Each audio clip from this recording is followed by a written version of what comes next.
In our hearts. మనము ఆయన వైపు సింహపు పిల్లలు ఆహారము కొరకు ఆయన వైపు తేరి చూచినట్లు, దేవుని చేతిలో నుండి తీసుకొనినట్లు కొన్నిసార్లు మనలను ఆయన ఖాళీ చేస్తాడు.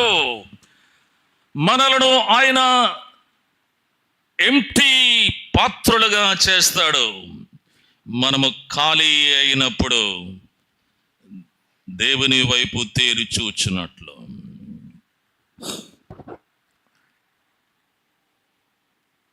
నేను సేవకు వచ్చినటువంటి ప్రారంభ దినాల్లో చాలామంది పెద్దలకు, చాలామంది సేవకులకు నేను సేవకు వస్తున్నటువంటి విషయాలు తెలిసి మరి ఉద్యోగానికి రాజీనామా చెయ్యొద్దు, ముందు సేవకు వచ్చేసి సేవ చేస్తూ ఒక సంవత్సరం తర్వాత అవసరాన్ని బట్టి రిజైన్ చేయొచ్చు అని పెద్దలు నాకు సలహా ఇచ్చారు. నేను అలాగనే ఉద్యోగానికి రాజీనామా చేయకుండా సేవకు వచ్చాను. నన్ను సంఘానికి కూడా పంపించారు. దొంగలు బయటపడతారు కదా, అవి కనబడకుండా వినబడకుండా పోవు కదా. జీటీ గారికి తెలిసింది నేను ఇంకా ఉద్యోగం రాజీనామా చేయలేదు, సేవలో ఉన్నానని. వెంటనే పిలిపించారు. ఉద్యోగానికి రాజీనామా చేసావా అన్నాడు. లేదు అంకుల్ అన్నాను. నువ్వు ముందు ఖాళీ చేసి బాంబేకి వెళ్ళి ఉద్యోగం రాజీనామా చేసి రా అన్నారు. ఇక వేరే మాట లేదు. ఆయన అన్నది కరెక్టే, నేను విన్నది కరెక్టే, నేను చేసింది కరెక్టే. వెళ్ళాను, ఉద్యోగానికి రాజీనామా చేశాను.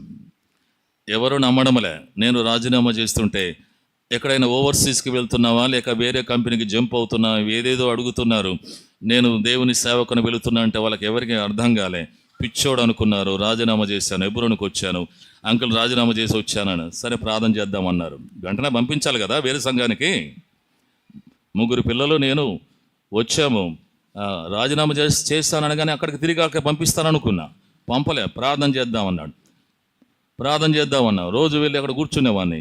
2 నెలలు అయిపోయింది, 3 నెలలు అయిపోయింది. ఏంటంటే ప్రార్థన చేద్దాం, ఫిలిప్ గారు ప్రార్థన చేద్దామనేవారు. 3 నెలలు అయింది, 4 నెలలు అయిపోయింది. దినాలు గడిచిపోతున్నాయి. ప్రతిసారి ప్రార్థన చేద్దాం. ఇదే సంవత్సరం గడిచిపోయింది.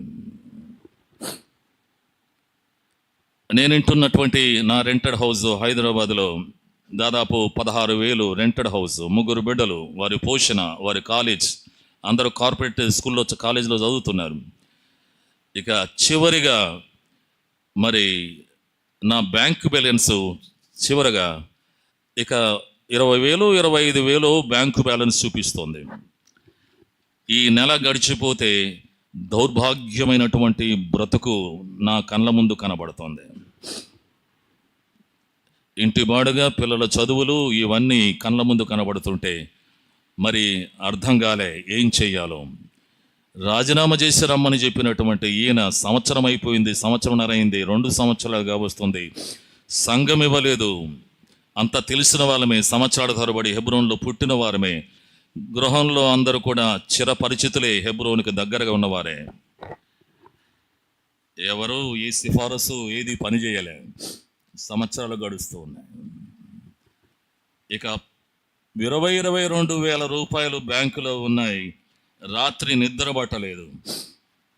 మరి సేవకు వచ్చి ఈ దౌర్భాగ్యమైన పరిస్థితి ఎందుకు తెచ్చుకున్నామని పిల్లల ద్వారా ఎక్కడ నేను నిందలు పడతానని ప్రారంభము నుండి అదే ప్రార్థన. ప్రభా, మేము సేవకు వచ్చిన తర్వాత నా బిడ్డలు ఎలాగో ఉద్యోగంలో ఉన్నప్పుడు కార్పొరేట్ కాలేజీలో ఎలా చదువుకున్నారో, ఎలా లగ్జరీగా ఉన్నారో, ఎలా మంచిగా ఉన్నారో, అదే విధంగా సేవకు వచ్చిన తర్వాత కూడా అలాగే ఉండాలి. ప్రభు వాగ్దానం చేశాడు, అంతకంటే ఎక్కువగా నీవు పోషించబడతావు, నీ బిడ్డలు అలా ఉంటారు, నీవు అలాగే దీవించబడతావు.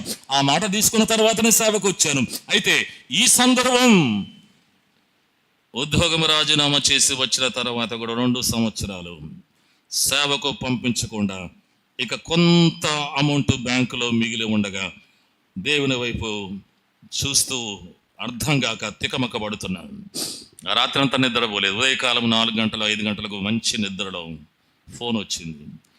జీటీ బెంజమిన్ గారు, అన్న అంకుల్ ఫోన్ చేయమన్నారు, వెంటనే ఆఫీస్కి రావాలట అన్నారు. పరిగెత్తుకుంటూ వెళ్ళాను. జీటీ బెంజమిన్ గారు, నువ్వు త్వరగా వెంటనే ఇదే రోజు వరంగల్ అక్కడ సేవకుడు ఖాళీ చేశాడు, నువ్వు వెంటనే వరంగల్కి వెళ్ళు అన్నాడు. నా కాళ్ళ కింద భూమి బద్దలైనట్లు దేవుని యొక్క నమ్మకత్వాన్ని, దేవుని యొక్క కృపను జ్ఞాపకం చేసుకుంటూ కొద్దిసేపు నా ఆలోచనలన్నీ స్తంభించిపోయాయి. నిర్వీణమైపోయినటువంటి పరిస్థితిలో అలాగనే నిలబడ్డాను. కొన్నిసార్లు ఆయన ఏదేదో మాట్లాడుతున్నాడు. సరే అంకులని బయటకు వచ్చాను. తర్వాత నింపాదిగా కూర్చొని ఆలోచిస్తే దేవుడు నాకు ఇచ్చిన తలంపు, నేను సేవ కొరకు వచ్చినటువంటి ఆ దినాల్లో నా బ్యాంక్ బ్యాలెన్స్ కనబడుతూ ఉంటే ఇబ్బంది లేదులే అనుకుంటూ అనుకుంటూ అనుకుంటూ సంవత్సరాలు గడిచిపోతూ ఉంటే చివరిగా 18,000 20,000 బ్యాలెన్స్ అయ్యేంత వరకు నా సేవను అలాగనే నిలబెట్టాడు. బ్యాంకు ఖాళీ చేశాడు, బ్యాంకును జీరో చేశాడు. బ్యాంకు అంతా బ్యాలెన్స్ లేదు, నీ బ్యాంకులోని పెనాల్టీ వేయడం మొదలుపెట్టారు. దేవుడు అంతవరకు నన్ను సేవ కొరకు సంఘములో అడుగు పెట్టనివ్వలేదు. ఏంటి ప్రభా ఇది అంటే, ఆయన నాకు ఇచ్చిన వాగ్దానం, యెహోవాయే నీ స్వాస్థ్యము నీ భాగము అన్నాడు. నేనే నీ స్వాస్థ్యం నీ భాగం అంటే దేవుడే మన స్వాస్థ్యము, మనము భాగముగా అయ్యేంత వరకు మనము సింహపు పిల్లలు ఆహారము కొరకు దేవుని వైపు కనిపెట్టుకొని ఉండినట్లు ఆయన చేతిలోనిది తీసుకొనినంత వరకు నీ దగ్గర ఉన్నది కొన్నిసార్లు ఖాళీ చేసి తిరిగి నింపడానికి ఆలోచన కలిగిన ఈ దేవుణ్ణి ఏమని వర్ణిస్తావు? ఎలాగూ వర్ణిస్తావు? ఎలాగూ ఆయనకు రుణపడి ఉంటావు? ఆ రోజు ఖాళీ అయినటువంటి బ్యాంకు రేపటి కొరకు దేవుడు నాకు ఏది ఇవ్వకపోయినా ఈ దినము వరకు సమృద్ధినిచ్చి, ఏ దినమునకు ఆ దినమే, ఇది నా యొక్క చరిత్ర, నా యొక్క లెసన్. దేవుడు నాకు ఇచ్చేటువంటి అనుభవం, ఏ దినమునకు ఆ దినమే. ఒకరి వైపు చేతులు చూడవద్దు, డబ్బు కొరకు ఆశ కలిగి ఉండవద్దు, డబ్బును చేదరించుకో, డబ్బు జోలికి వెళ్ళవద్దు.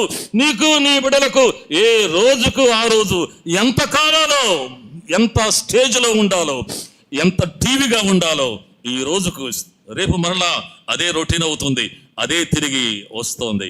అది నీ అనుభవం అని ప్రభు తేట తెల్లనగా బయలుపరిచాడు. దేవుని సేవలో ముందుకు వెళుతున్నాం. దేవుని సేవలో ప్రభు కృపనిస్తూ ఖాళీ చేస్తున్నాడంటే దేవుడు ఏదో ఇయ్యబోతున్నాడని అర్థం.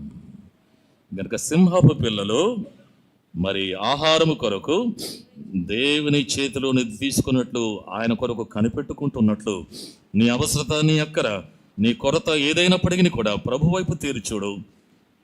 ప్రభు ఖాళీ చేసే సందర్భాలను అనుమతించు. ఎక్కడ పడితే అక్కడ పోయి అప్పులు చేయకు, చేతులు చాచవద్దు, మనుషుల మీద ఆధారపడవద్దు, ప్రభు మీద ఆధారపడు. ఆయన దేవుని ఐశ్వర్యము చొప్పున మీ ప్రతి అవసరతను యేసుక్రీస్తునందు తీర్చున్నటువంటి వాడు. ఆలస్యమైంది కొన్ని నిమిషాలు, మీరు స్వాగతిస్తారని కొంత సమయం తీసుకున్న ఈ మాటలు మన హృదయంలో